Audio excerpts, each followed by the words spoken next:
Get your pen and paper ready. It's time for another edition of The Flex.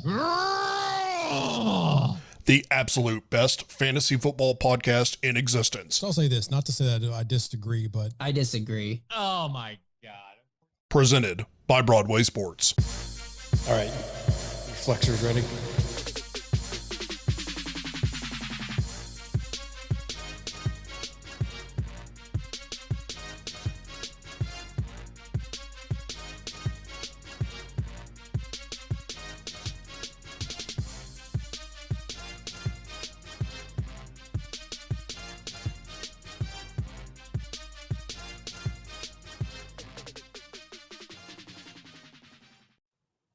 Welcome in, ladies and germs.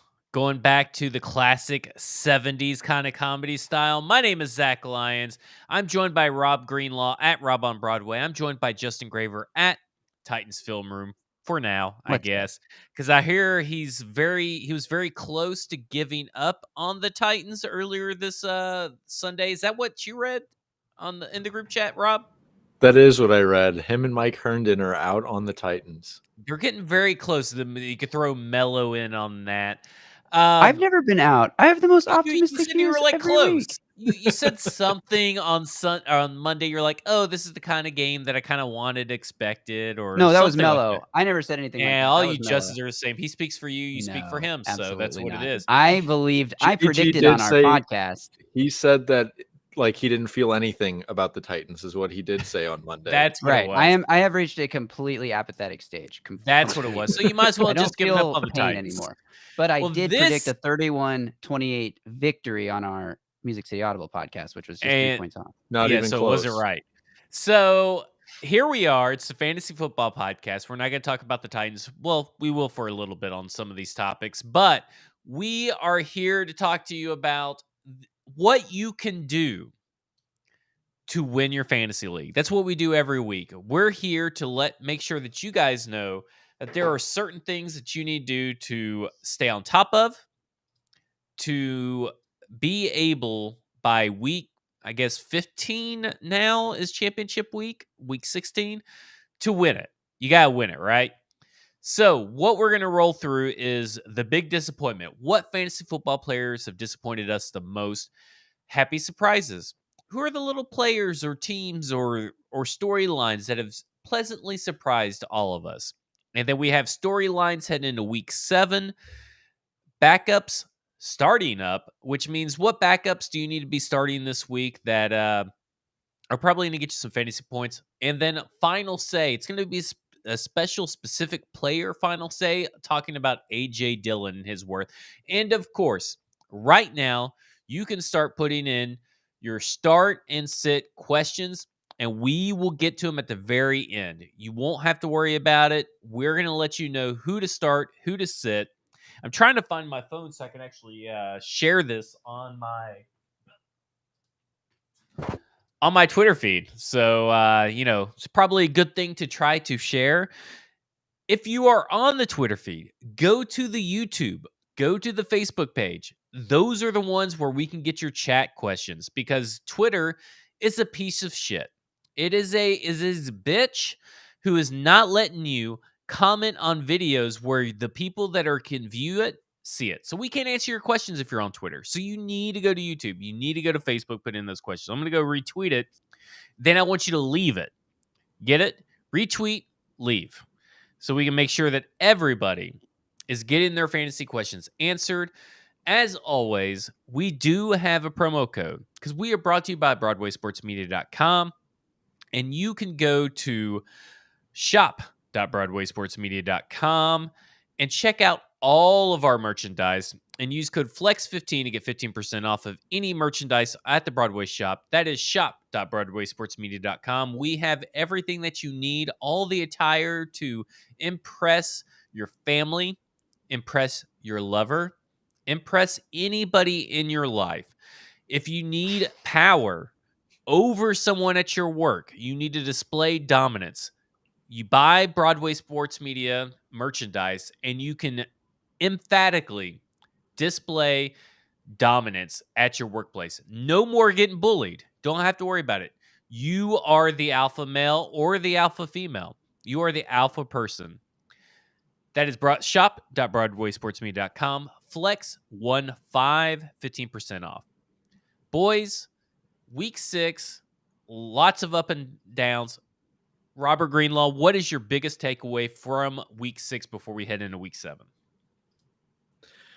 I think we forget, or at least I forget every week, the impact of bye weeks. And it feels like there's so many guys that are injured on top of bye weeks. Like this coming week is brutal for one of my teams, but between injured reserve or bye weeks, I'm starting like second string guys at every single level. And typically I'm not a guy who, avoids people based on their buys just because I think you should just take good players because more than not, they're going to win out. But man, some of those weeks are going to be in, like one of my leagues is going to be an instant loss this week. And with a team that's already been struggling. It was very close for me too. I was in that kind of situation because I was really worried. Like I was picking up Gio Bernard a couple weeks ago just because it's like, I don't think I'm going to have a running back to start on week 7. And luckily we'll get into it. Alex Collins and Kenyan Drake and a couple of these other running backs that I kind of held on to for no fucking good reason actually turned out to be a great reason to have them head into this week. And I will say this, I think it was Phil Yates on Twitter had said, I see a lot of people bragging about how they don't have any players on bye this week. Well, this is one of the most important fantasy week ever because all the good fantasy players are on bye. So what does that say about your drafting strategy if you're sitting here bragging about, oh, I don't have any players on bye? Because it's the most important one. It's like a bevy of them. The Vikings are on bye. You avoided the Cowboys and the Chargers and the Bills. You're dumb. Yeah, you are emphatically dumb if you don't have players on bye this week. Graver, week 6 came and gone. What is something that you want to take away? There are no good defenses in the NFL this year. I think all the defenses we think are good are going to be torn apart by good offenses because there are tons of good offenses. And right now, offense is just beating defense. So I think don't be scared of a matchup if you have a good player going against what's supposed to be a good defense because that stuff doesn't matter. Yeah, it really doesn't, right? There's no New England Patriots defense from a couple of years ago. It's really hard to predict what defense is going to do what because, the Cowboys played the Patriots, right? And I know the Cowboys aren't a great defense, but the Patriots offense isn't that great, and you would think they would have matched up pretty well to get you something. And luckily, Trevon Diggs did get you an interception. But other than that, New England was going up and down, up and down. So I'm with you guys. Panthers are supposed to have a good defense, and the Vikings tore them up. The Bills are supposed to have the best run defense. Yeah, the only thing that's been repeatable this year is the Bucs run defense, and it's because, in part, people just aren't running on them because they know they can pass all over them.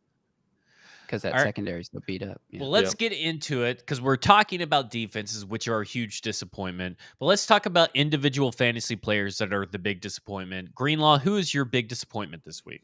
My guy is George Kittle. So he was drafted per Fantasy Pros at 26th overall in your fantasy drafts this year.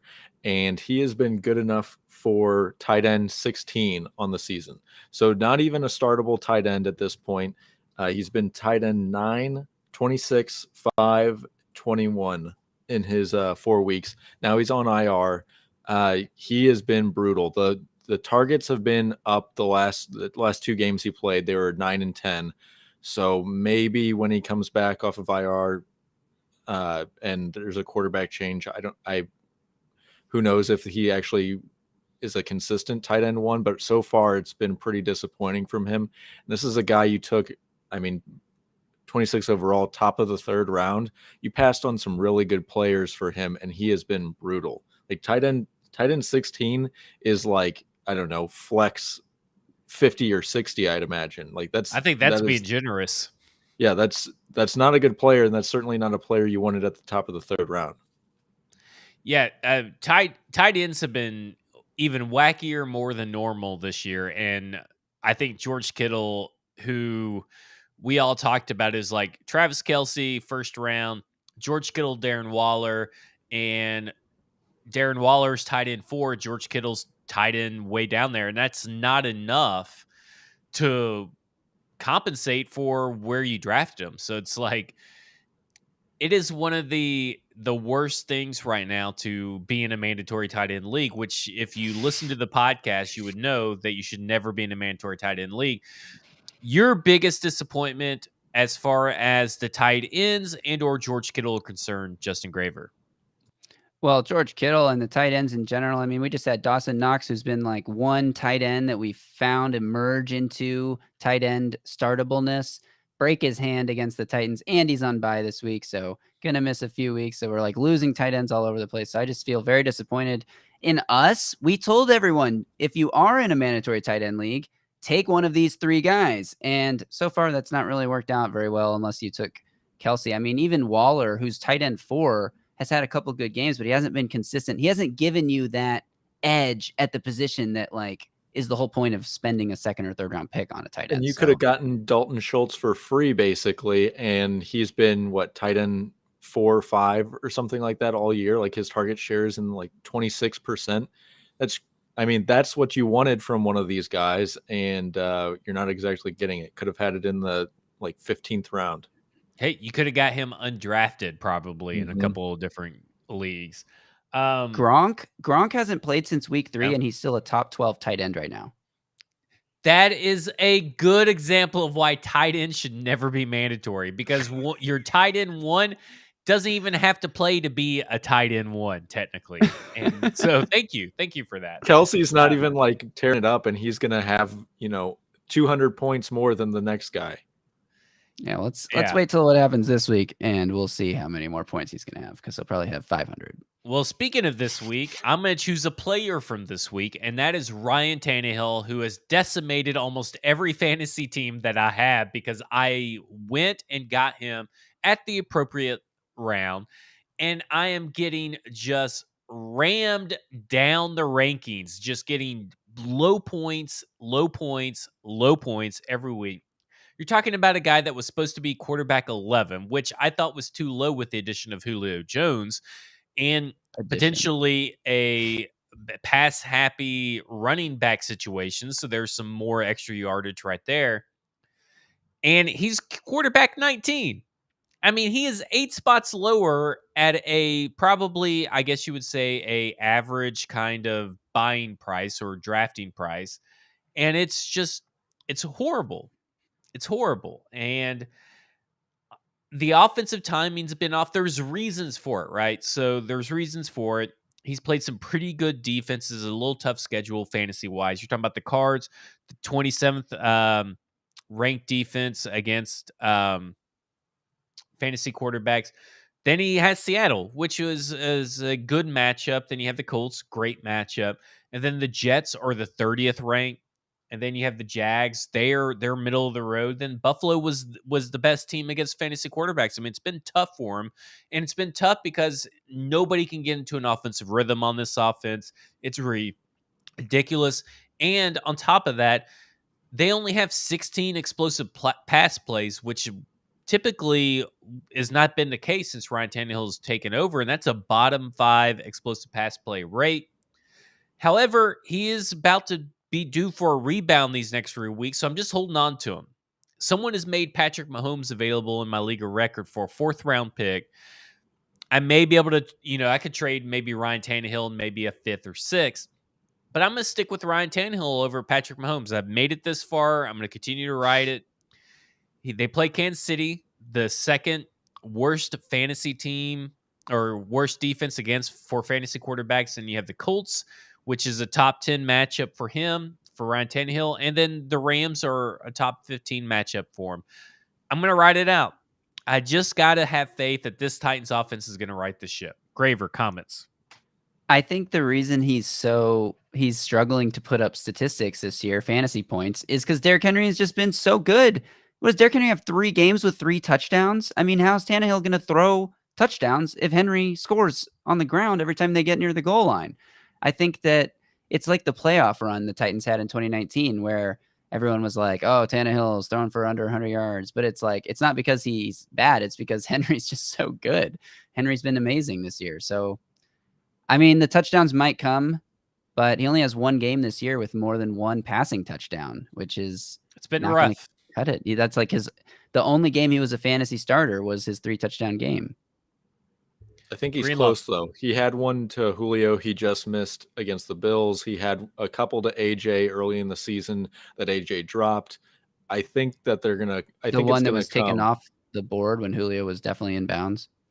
Well, he was out of bounds. He's out of bounds. But, yeah, there's just been some such – he's either getting killed, passes are being dropped, or he's been off. Like this on Monday night, he was off in the first half, first 3 quarters. His numbers definitely could have been better.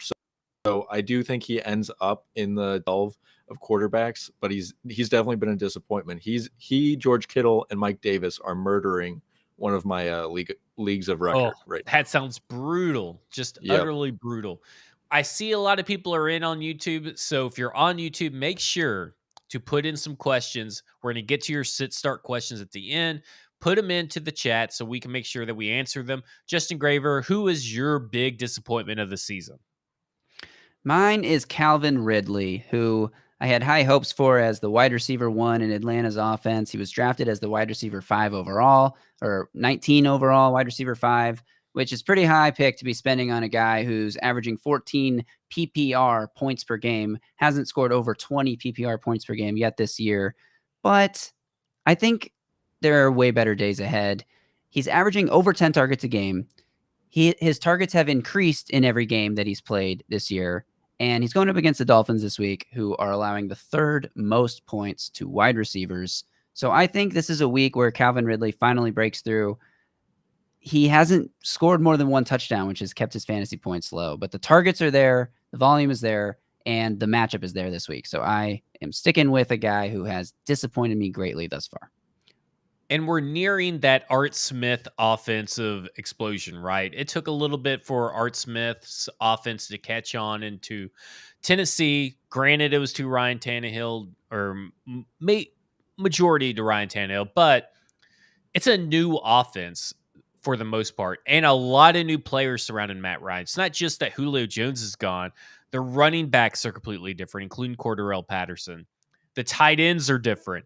The offensive line is almost completely different. Like, it's a totally different offense for Matt Ryan. And I think you saw the trend start this week in your waiver wires. You probably saw teams go and pick up Matt Ryan. It's because the trajectory of Matt Ryan is about to hit a good, I think it's going to hit a good fantasy projection. So if he's still on your waivers and you're having quarterback problems like I do with Ryan Tannehill, I went and stashed up Matt Ryan. I also went and picked up Deshaun Watson just in case too, because you got, just in case you need to go pick him up. So I did that in every league he was available. I'm praying he gets traded to save my Ryan Tannehill teams. Yeah, I'm morally opposed to adding him to my roster. I feel like it'll just create friction on the team. Okay, well, I mean, champion of life crap aside, Greenlaw, what do you feel about who were we talking about? Calvin Ridley. Calvin Ridley. I've been bit by him too this year. He was a keeper, so he didn't cost me, that high 1st-round pick, but still, I am encouraged by the targets. Matt Ryan has looked way better the last 2 games he played. In London, he was throwing the ball deep to Pitts. So I think it's going to eventually click for these guys. It's not like we haven't seen him before. It's not like he's not getting the targets. So I think he turns it around. Does he end up being that wide receiver, that top 5 wide receiver we thought going into the season? Probably not. But I do think he probably ends up in the top 12. I think it was a good disappointment. I'm still skeptical of Calvin Ridley, but I think if anybody could turn it around, it is Art Smith in that offense could turn that around. And I think they will. I think they will. I have similar feelings like on Stephon Diggs too. It's like, they're not producing, but all of the volume is there. Like he has been disappointing to this point until he faced the Titans defense, of course, but disappointing to this point, but the targets are there. You figure they're going to figure it out soon. Stuff like that matters. Opportunity always trumps everything else because opportunities show you the trend. You may be able to go buy Calvin Ridley low or Stephon Diggs low, and obviously probably have some league winning, formations there on your fantasy football team. We're going to move on to happy surprises. And if you guys don't object, I think I'm going to start with my happy surprise, and that's the Las Vegas Raiders. And I know that's going to be, crazy coming off what they've had to deal with John Gruden wise, but I don't know if there's been an offense in the NFL this year that has had roughly 6 players, fantasy players, that either have matched where they were supposed to draft or where they were drafted, or exceeded where they were supposed to be drafted. You're talking about Derek Carr, who's quarterback 27 coming into the year. That's where everybody expected him to finish, and he ended up being quarterback 14 currently right now. And then you have Josh Jacobs, who was running back 19 in the ADP. Now he's running back 19 currently, so he kind of matches, and that's running back 19 points per game.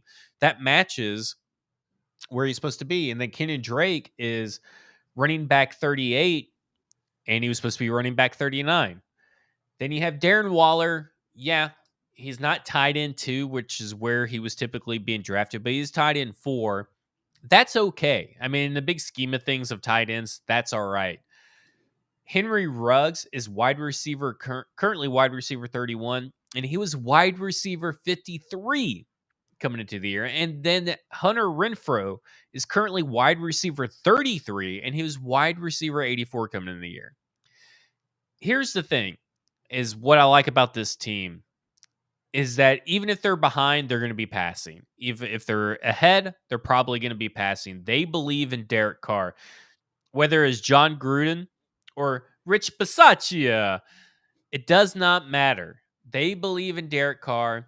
I think a lot of the NFL actually still believes in Derek Carr. I think Darren Waller is still going to be able to inch in that tight end 4. But I want to talk about Kenyan Drake just real quick. He was used like crazy this past week, and he was used like a guy that got paid a pretty big contract for a supposedly backup running back. John Gruden just totally ditched the Kenyan Drake idea and just basically lit money on fire with his usage of Kenyan Drake. I don't think it really hurts Josh Jacobs as much as what we thought it would. I think there are clear defined roles for each running back, and I think Kenyan Drake is a startable flex running back or flex player. 6 touches. He had 6 touches. He got 19 something points this past week. Scored 2 touchdowns. Yeah. They're going to use him in the red zone, and that's what matters. Greenlaw, thoughts on the Raiders? Well, when you were talking about those guys, I was thinking, yeah, but none of them are real league winners. But at the end of the day, like if you're getting what you put in as far as ADP, that's what you asked for. So the Raiders offense as a whole, like I would love to be rostering Hunter Renfro because his floor is so high. His ceiling is low, but his floor is so high. You know what you're getting week in and week out from him. Derek Carr, very similar. Kenyan Drake is a guy I added on waivers this past week. Yeah, he only had 6 touches, but if he's getting those red zone carries or the goal line carries or targets, those are really valuable targets, even though he's only getting 6 opportunities. I think the emergence of Henry Ruggs has been huge for this offense in terms of Derek Carr's fantasy points and just stretching the field. And Ruggs has missed on a couple. Really, Carr missed on a couple of chances to Ruggs too that could have even made his stats look better this year. But I'll hit you with a fun fact. One quarterback has thrown for 300 yards in as many as 4 games this season. Only one. Derek Marcus Carr. Mariota. Oh. It's crazy. Yeah, Derek Carr has been at the very beginning they talked about him being an MVP, and then he kind of hit this little lull. But they put on an impressive performance against the Denver Broncos, and that's tough to do. Now that hatred-filled bigot's out of the building, they can finally do some good stuff. Yeah. Brian Edwards turns into like Randy Moss one time a game too. Only in the fourth quarter. Yeah, I don't understand why they just think like they leave him on the bench or whatever, don't target him at all the whole game, and then once every fourth quarter he makes some terrific play, and you're like, hey, that guy's still on the team. Yeah, it's insane because he's still wide receiver 60 something, and then I think he was even draftable. Like it's just wild where he ended up ranking. compared to the opportunities he's given. So Graver, tell us, who is your happy surprise? My happy surprise is probably the reason that that Calvin Ridley has been such a disappointment. It is Cordero Patterson. I've been saying it since the beginning. He's going to be a league winner, man. This random Falcons backup running back. That's what I said. That's what he is. I called this. Are we sure he's not a wide receiver? I mean, whatever he is, he's scoring fantasy points. You play him at running back on your fantasy team, and he's currently the RB10 overall. That's total points. He didn't play last week. The Falcons were on a bye. He's RB4 right now by points per game. I don't think there's any way in hell he finishes as RB4 or a top 5 running back this season. His touchdown rate is off the charts, unsustainable, gonna crash back down to earth for sure. But I think he is definitely usable as an RB2 or flex option who's going to have spike weeks throughout the year. And so for that reason, I'm in on the surprise it is Cordero Patterson. I scooped him up in a bunch of leagues, and I missed him last week when he was on bye. Wait, how do you handle where you put him in? Do you put him in only in the flex, or do you, how are you handling that? He's my RB2 in my league of record because I'd rather start 3 receivers. I had Kareem Hunt, who I was sometimes flexing, but now I have to find a new option because Kareem Hunt died. RIP. But I will probably keep Patterson as my RB2 because I have more receiver options than running back options. And I feel like the better way to play fantasy right now, unless you somehow have 3 stud running backs. Someone in my league has James Robinson, Derrick Henry, and Joe Mixon because James Robinson was going so late in drafts that he pulled that off. But if you have a situation like that, flex a running back, but otherwise I'm trying to flex receivers. Do you think now's the time to trade Patterson? Yeah, if you can get a legit RB2 for him, if you can get like a Joe Mixon or somebody like that for who's an RB1, I think, for Patterson, then like this is unsustainable. But if you can't get like an every week solid starter for him, then just keep riding him, I think. Greenlaw, how unsustainable is it? Because I feel like we talked about this for like the last 3 weeks of how unsustainable it is for Cordero Patterson to be this good. What is your threshold for unsustainable? Is it 1 touchdown every week, or what is that for Patterson? I don't even know if it's that. There's so many mouths that can be fed on this offense, whether it's Pitts or Ridley or Davis or Patterson. That's 4 guys that are going to be, vying for touchdowns. And so far, Patterson seems to be vulturing literally everybody. He had 3 touchdowns on 30 snaps 2 weeks ago, or 3 weeks ago, I guess it was, which is, like JG was saying, just so unsustainable. I don't know how you keep that up. I don't know how many touches he had or snaps he had in London, but they seem to use played him a lot little more, bit but more. He played a lot more, but Ridley, he had to because Ridley was out. So Ridley was out, so he's the de facto wide receiver 1, I guess. And Gage was out too. So I don't think this is really sustainable.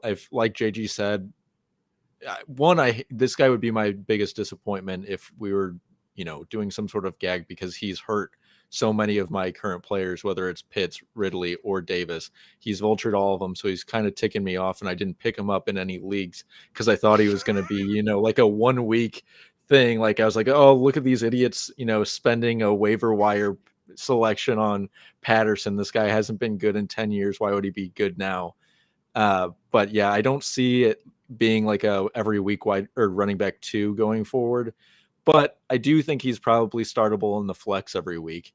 But yeah, it's a guy I would definitely be trying to sell high on. Especially like people have completely forgotten that Mike Davis exists. Maybe the Falcons have too, but I do think he becomes a little bit of a factor going forward. Especially like this week against the Jets, where they have the worst run defense in the NFL. I'd imagine Davis gets a little bit more workload than Patterson does. Interesting. So who is your happy surprise, Greenlaw?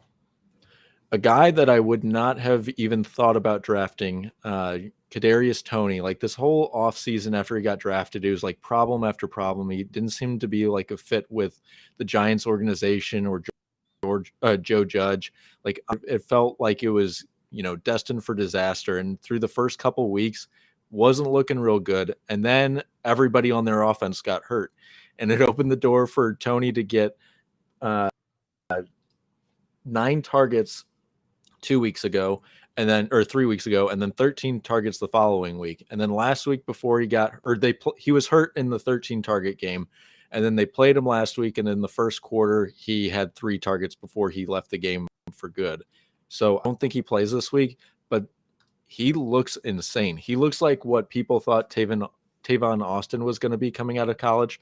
This real shifty guy. He's moving before the ball's hands. He's moving at a different speed than defenders. He looks really, really good at the NFL level, which I didn't think was going to be the case, because in college, all of his big plays came from, like these wild plays where he's juking out all 11 players on defense.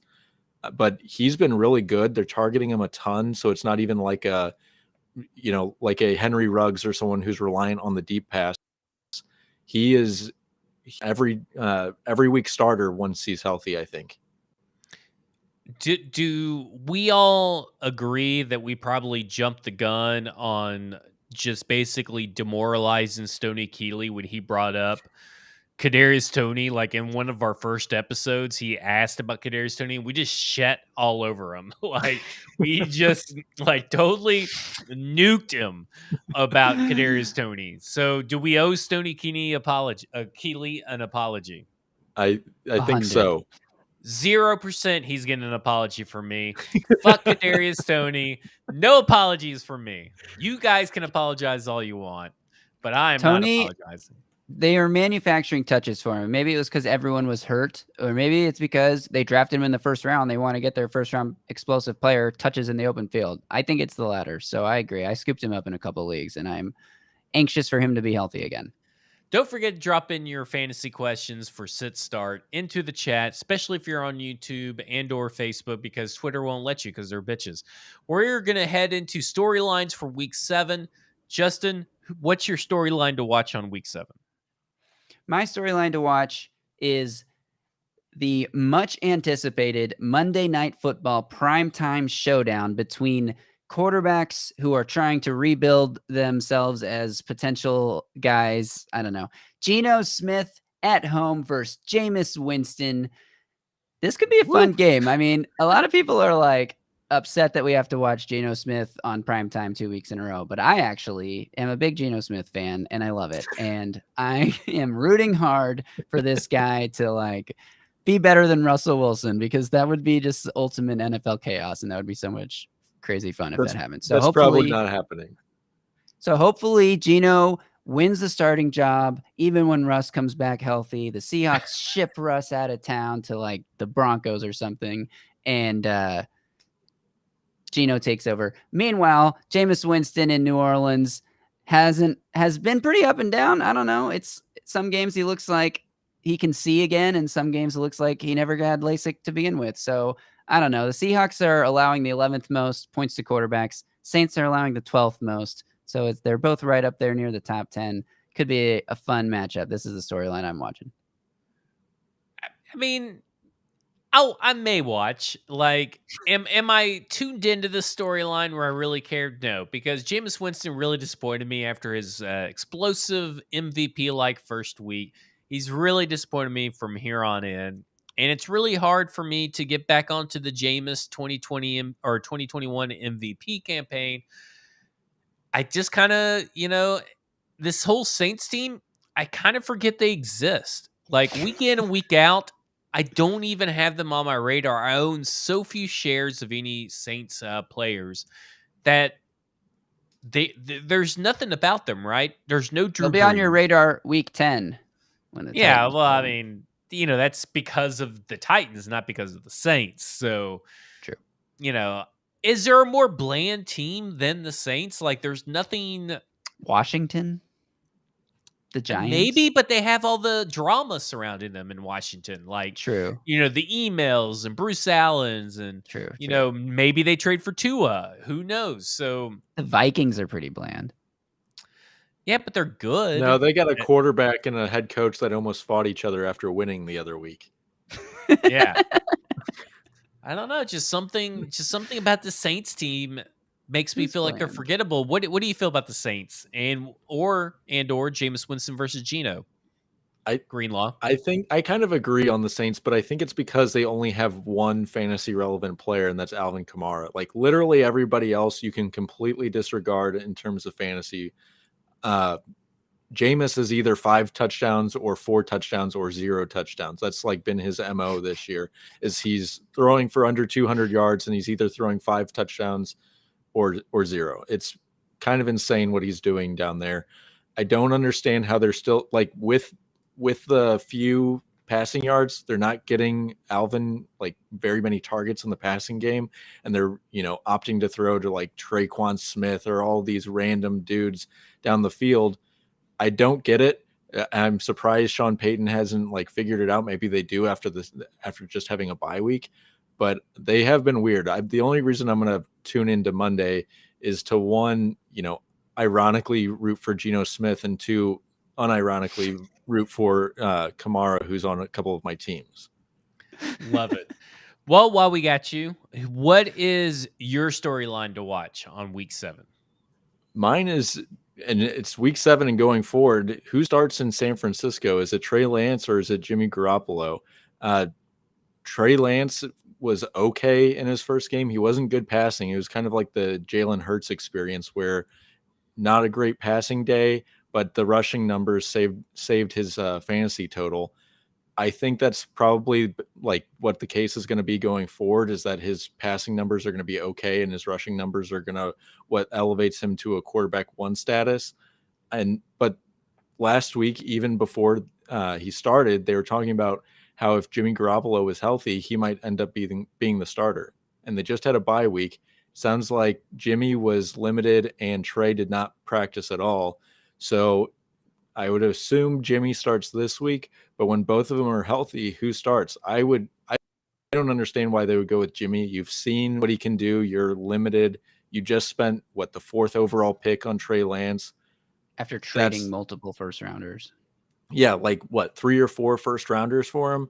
I think that's the guy you have to be all in on going forward, because you're not going to win with Jimmy Garoppolo. And not that this group is on the hot seat, like the coaching staff, but Kyle Shanahan doesn't have a great record as a head coach. At some point they have to, turn things around and start winning games.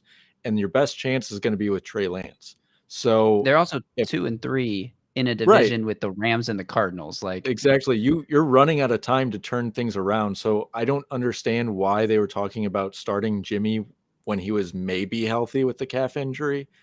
But I think when they're both healthy, it's going to be a real question for them. And if they don't start Trey Lance, I'm not sure exactly what they're going to be doing. Yeah.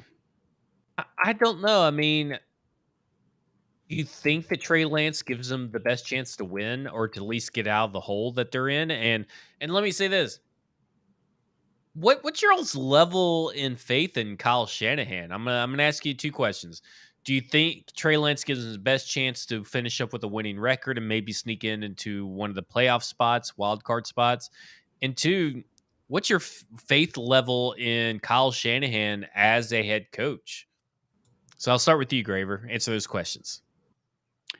I think Trey Lance's running ability just adds an element that Jimmy G can't do for the offense, which therefore gives them a better chance to win on any given week. The same way that like Jalen Hurts like randomly beat the Panthers a couple of weeks ago, like just because he's able to scramble. And I like Kyle Shanahan. I think Kyle Shanahan is one of the most brilliant offensive minds. I do think the questions about his record, I mean, it's easy to explain away if you try to, with like injuries, and they went to a Super Bowl, but they lost. So I don't know. I still think Shanahan is a great coach. So I don't think he's even close to being on the hot seat. Do you think he's a great head coach? He took his team to the Super Bowl. Because that's what I'm asking. I think he's probably great as a head coach. Yeah, I think he's probably fine. I think your answer is going to be, if you fired him, how many teams would be lining up to hire him? And I think it would be like half the league would be lining up to hire him. I think if he had gotten Matthew Stafford like he wanted to and tried to this offseason, the Rams would be potentially 2-3, and the Niners would be 5-1 right now. Or if they had been smart and signed Tom Brady last offseason instead of sticking with Jimmy G, because that story came out, which was wild to read, that they watched tape on both of them and thought, he's a marginal upgrade. I'm not so sure we need to go get that guy. I cannot wait to read that book, by the way. I have not bought it, but I want to read that book that's from. My storyline to watch is everything about the Cleveland Browns. What a shit show that is going on over there. Will Odell Beckham be traded here soon? How is Baker Mayfield even playing football with torn labrum, which they said was partially torn just a few weeks ago? He's out this week. Oh, is he? Yep. It's the Case Keenum show. Oh, I didn't even know that happened. Well, crap. Well, now you got to watch Case Keenum on Thursday night, and they played the Denver Broncos. It happened 30 minutes before our taping. We had to redo all our graphics. It was fucking bullshit. Yeah, no Nick Chubb, no Kareem Hunt. If you're choosing the Cleveland Browns to win this game, I don't know what you're smoking.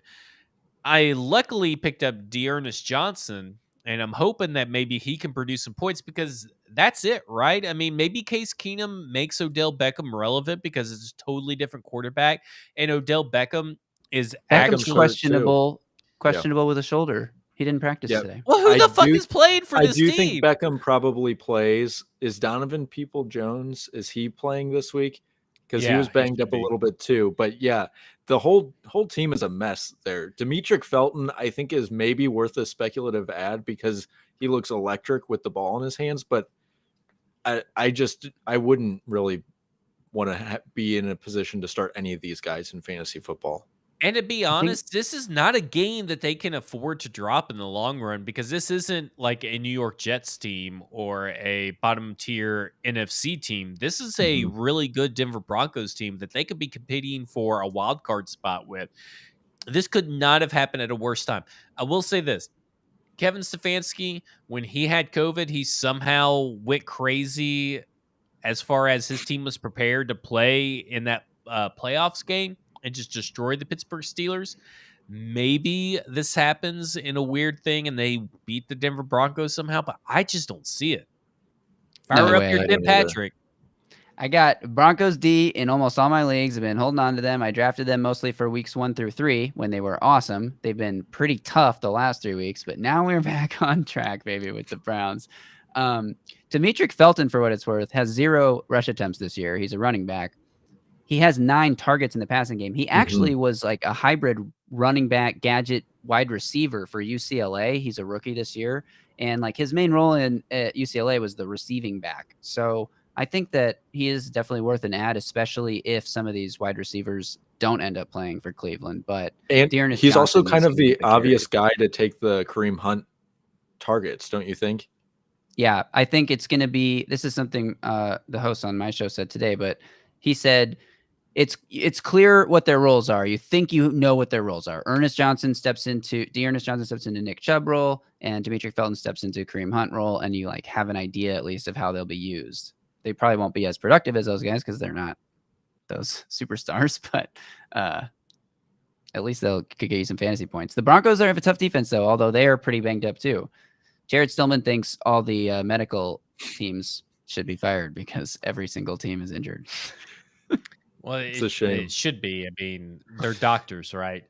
So let's get into.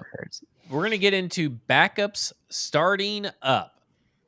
So this really didn't turn out the way I wanted it to. Like backups, starting ups, yeah, could have been better. But I'm going to start with the unstarters. Was, we kind of did that last week. I was just trying to spice it up. Alex Collins. So Alex Collins has had meaningful playing time in 2.5 games now, and he has amassed 45.1 PPR points in that time frame, and that's 18 points per game. And he's going to play Seattle. You know he's going to get the ball because essentially Geno Smith's they're going to try and limit Geno Smith touches. And the Saints somehow are just a they are pretty good against the run fantasy wise, but you got to break it down in a per game basis because they're allowing 15.7 points per game. But here's the thing.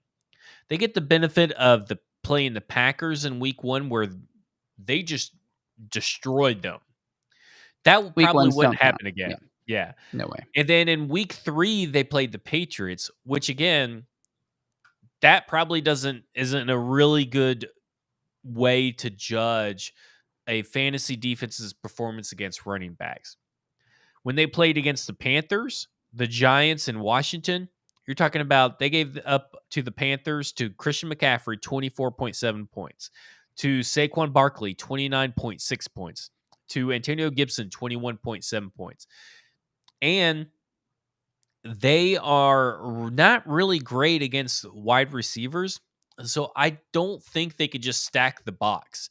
They can't and try to confuse Geno because DK Metcalf, Tyler Lockett are still NFL high-end wide receivers. I think that Alex Collins is a backup that could continue to start while Chris Carson's on IR because you really don't know when Chris Carson right now, as of this broadcast, is coming off of that IR because nobody really tells you if it's short-term IR, is it 3 weeks IR, maybe he can come back. It's a neck injury. That's neurological, buds. You got nerves all up in your neck. So you don't know what is going to happen with Chris Carson. So you got to continue to start Alex Collins. He's a viable running back too. Anybody Are got any you thoughts worried? Yeah, I am wondering, are you worried about the Rashad Penny factor? Because no. he is Why coming off make of that? IR. They spent DJ a Dallas. first-round pick on this guy, and I find it hard to believe they're just going to let him, dissolve into the ether.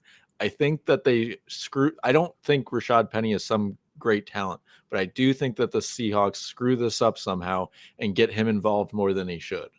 Here's what I'll say about Rashad Penny. He dissolved into the ether about 3 years ago, I feel like. I mean, basically the first year. He Well, yeah, just the instant he was drafted, he did. Yeah. I mean, when you let Chris Carson take over the majority of snaps and all that kind of stuff when you're supposed to be a first-round draft pick, I just don't fear Rashad Penny. I know that everybody wants you to pick up Rashad Penny and all the fantasy people don't want to be anti-Rashad Penny. They don't want to tell you that, hey, don't worry about Rashad Penny. They want to be just in case Rashad Penny turns out to be something that he has proven not to be. I do not believe in Rashad Penny. I'm not scared of Rashad Penny. Graver, what are your thoughts on Rashad Penny versus Alex Collins? DJ Dallas is the one to worry about stealing touches in the passing game. All right, so you have nothing Yeah. constructive Just to ignore put together. that. Alex Collins is a great option at backup running back who should be a starter in fantasy. 100% agree. All right, Justin Graver, who's your backups starting up?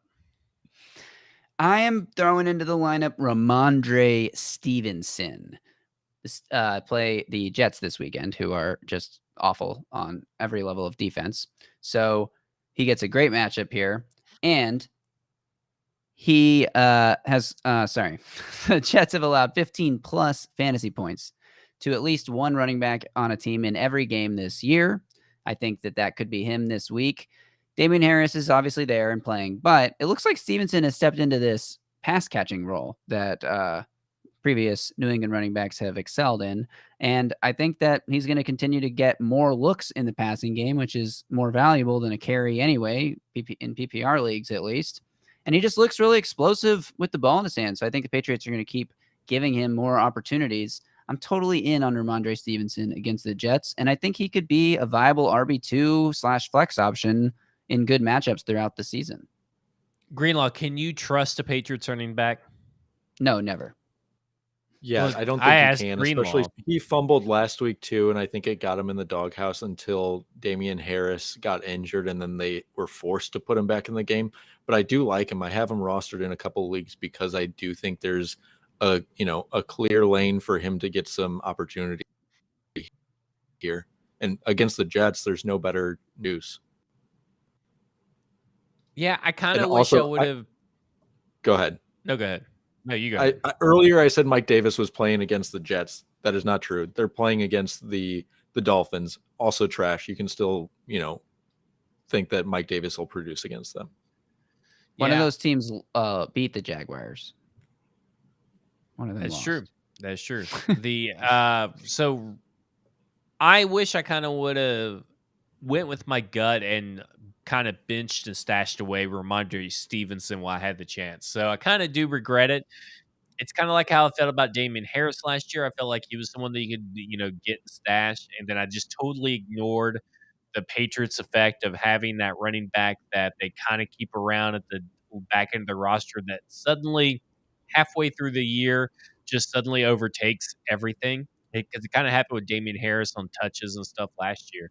So whoever the running back 3 is next year for the Patriots, stash him, because he's eventually probably going to take over for Romandre Stevenson next year. So They do typically have one guy who, is the only guy who catches passes and one guy who only has rushing attempts. So if Stevenson can take that job that James White had and Bolden had the last couple weeks and stack that in addition to the rushing attempts, there's a chance he's for sure the best running back on that roster.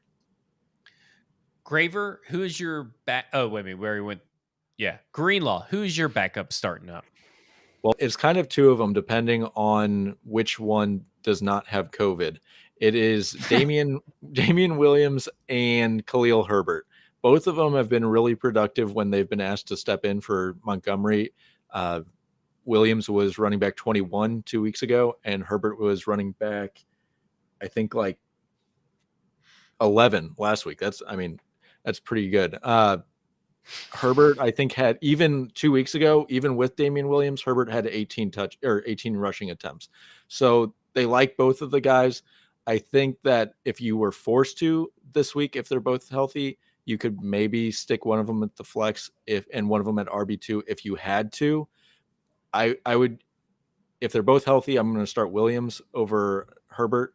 But I do think that if you have to, playing both of them is not the worst thing in the world, because this offense, they want to run the ball a lot because they don't trust. I don't think they trust Fields much at all. Yeah, with good reason too. We saw Allen Robinson running wide open all over the place, and he couldn't get him the ball. Yeah, but we don't know what allegedly there was happened a safety in that play. We don't know. That's what Buckeye apologists will let you know. Oh, so fired. We had said, or when you had said you would start Damian Williams if both were healthy, me and Graver are kind of, for those that are listening on the podcast, raised our eyebrows, because I think that I'm on the point where it's the Khalil Herbert show, and then Damien Williams is just playing backup to him. Graver, what are your thoughts? I think Khalil Herbert's going to get more touches, and Damien Williams might have more targets, but if they get in the red zone, they get near the goal line, I feel like Herbert has a better chance of getting the touchdowns, and those are more valuable than anything. Yeah, very This is why I would start Damien Williams, because 2 weeks ago when they were both healthy, I think Williams had 14 or 16 carries to Herbert's 18, but Herbert didn't have any targets. Damien had all of them. So in a PPR league, that's definitely where I'm going to, make my decisions on the targets. Who do the Bears play this week? They're on bye, I believe, right? They play the Bucks. So even more reason not to start the guy who's just rushing the ball. The guy who's going to catch passes out of the backfield is a better option out of the two. Again, this matchup, I do agree with that. Yeah. I will say this might be a matchup where if you don't have the opportunity, you don't play any of them. Yeah. Right. Anyone on No the Bears. Yeah. If maybe Darnell. We're going to go into one last segment before we get in your fantasy questions. Make sure to put in your sit-start questions into the chat. We're going to talk about A.J. Dillon. He keeps getting more and more snap counts and more target share, even in the passing game, and red zone carries and this and that. He's starting to become a viable flex. And let me say this. Aaron Jones, this is how bad running backs are this year. He's still running back like 6 or 8. He's still top 10 running back in points per game and total fantasy points, but he was RB51, RB2, RB16, RB24, RB23, and RB10. Those aren't astounding numbers. That's how bad running backs are across the board. A lot of that due to injuries. But A.J. Dillon, when it comes down to game script, if the Green Bay Packers jump out ahead, he's getting the majority of the touches, the majority of snaps. He's like a garbage time Blake Bortles of running backs. And they're about to go up against Washington, who has given up top 15 running back performances for 4 straight games. Guys, where do you land on A.J. Dillon? Is he rosterable? And on top of that, is he startable? I think he's rosterable, and I think this week, with all these running back injuries and all these bye weeks, I think he is startable, at least as a flex, or if you're really desperate, maybe even as an RB2 this week, because like you said, Washington's defense is just so bad. They've been bad all year. They didn't look any better last week against arguably the best quarterback in the league, but Matt LaFleur loves to rotate running backs even when it doesn't make sense to, so he's probably going to keep doing it. Right, and Jamal Williams was rosterable the last couple of years, right? And AJ Dillon's taking the same exact role. So he definitely roster. Right. If you have Aaron Jones, I don't know, you need to have him if you have Aaron Jones, because if anything happens to him, Dillon's, automatic RB1 material. Winner. Yeah, exactly. So I think he's for sure, you have to have him rostered, and he is borderline running back 3 the past couple of weeks. So this is, especially against this Washington team, I think he's playable. Yeah. All right. Well, let's get into the questions. And we do have a few questions. We're going to start off here with Rolando Fortanel. Start 1, Waddle, Cooks, or Darrell Williams. And I think I would lean Brandon Cooks. Because they're going up against Indianapolis this week, and I think they just played Indy. They're playing Arizona at Arizona. Oh, that's right, Arizona. Oof. Yeah, I think Waddle. I know Waddle didn't have a lot of yards compared to his targets last week, but he was heavily targeted by Tua. We know they have a connection from college. Tua's back. He had 2 touchdowns. He was using the red zone, even on little designed, this play is going to Waddle for a touchdown type of plays. I might lean Waddle. I think it's Waddle. Darrell Williams, I mean, the Titans defense has at least been good against running backs. They've been terrible against receivers, but they've been good against running backs. Yeah, I think it may be Jalen Waddle. Oof, that's tough. He's been like the least electric receiver in football, basically. They've turned him into Jarvis Landry, which is wild. Jarvis Landry, yes. But yeah, that's what he's been. It's crazy. He's having 12 targets a game, and he's got 50 yards a game. It's nuts. But he's getting targets everywhere. So in PPR, that's where you got to go. Sit 1, Debo, Jamar Chase, Darrell Williams. I'm assuming Cordero Patterson or what is it, Cordell or Corderell? We don't care. Cordero. Fun Patterson. fact, he went to school at the same time as Justin Hunter. That's how old he is. It's crazy. Yeah, he's an old guy. Half point PPR, I'm sitting Darrell Williams all day. In this group, I'm never sitting Jamar Chase ever in my life. I'm not sitting Debo either, because he's got 50% target share in that offense. Yeah, and we talked Williams about or Patterson. Now, if that's Jarrett Patterson, I'm starting Darrell Williams. But I'm assuming that's Cordero. So Darrell only has 1 L, by the way, Mister. Yeah, Mister. Okay, my 14-man or Mrs. My 14-man PPR lineup is Kyler, Justin Jefferson, Calvin Ridley, A.J. Brown, T.J. Hawkinson, Antonio Gibson, C.E.H., Tim Patrick, A.J. Green, Jamal Williams, Alex Collins, Khalil Herbert. Who should I trade away for a solid RB?